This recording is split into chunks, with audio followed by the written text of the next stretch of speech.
Eu gostei da fala do deputado Alan, que nos contou sobre um tempo em que o professor era autoridade na sala de aula, em que os alunos aprendiam. Esse tempo foi anterior a Paulo Freire, com a sua pedagogia do oprimido. Hoje, o aluno não tem mais que obedecer ao professor. O professor não tem autoridade porque Paulo Freire acha que a imposição da figura de autoridade do professor em sala de aula é autoritarismo. Ora, se eu não posso cobrar dos meus alunos que eles se esforcem, por que eles vão se esforçar? Se todo final de ano eu tenho que fabricar notas no caderno dele, porque o governo precisa ter um índice de aprovação, e o que eu estou falando aqui eu falo por experiência, pois eu dei aula desde o primeiro ano do ensino fundamental até o segundo ano do ensino médio, eu dei aula em escola pública municipal e estadual, eu vi doutrinação na escola municipal desde a primeira série até o último ensino do ano médio, e inclusive na faculdade católica. Na faculdade católica que eu estudei, eu tive aulas de doutrinação na pós-graduação. Então, que existe a doutrinação, existe. E por que os meus colegas insistem em dizer que ela não existe? Porque da mesma maneira que o peixe não tem consciência da água que o cerca, porque aquele é o mundo dele, para ele aquilo é natural, os professores já não conseguem mais ver a doutrinação que está escancarada na cara deles, porque é uma verdade onipresente, onisciente de um partido invisível. E embora a minha querida colega não saiba, ela acabou de reproduzir o discurso de Antônio Gramsci. Basta ler os livros dele.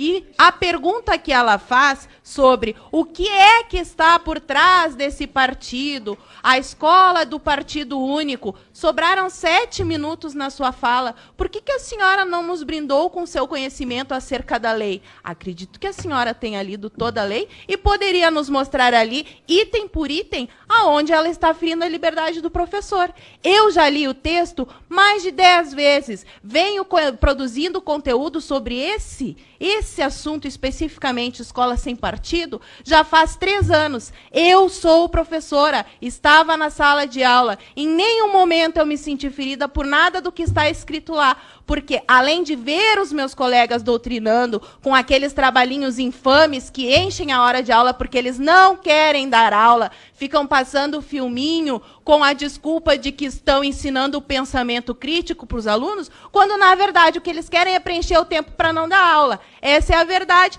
Todo professor que está me ouvindo aqui sabe muito bem disso. Pode até não admitir, mas sabe.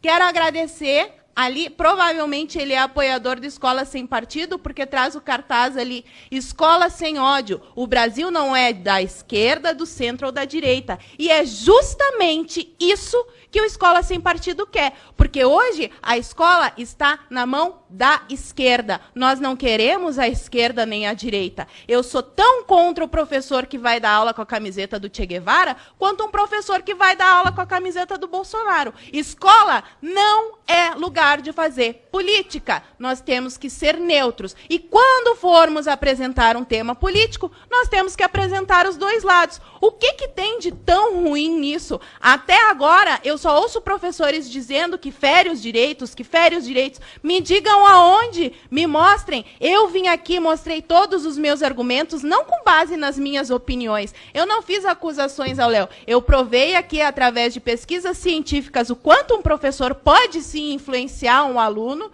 mesmo que inconscientemente, e mostrei como isso acontece no dia a dia das escolas e das faculdades. O grande problema da educação no Brasil é que as pessoas vivem dizendo que o problema é a educação, mas se fizer a pergunta para a mesma pessoa que respondeu que o problema do Brasil é a educação, quantos livros ela leu, ela não vai saber dizer, porque a maioria das pessoas no nosso país não lê um único livro por ano. Outra coisa que eu acho interessante é falar que o problema do Brasil é o investimento em educação. Os senhores sabiam que o investimento na universidade pública brasileira é maior do que na Coreia do Sul?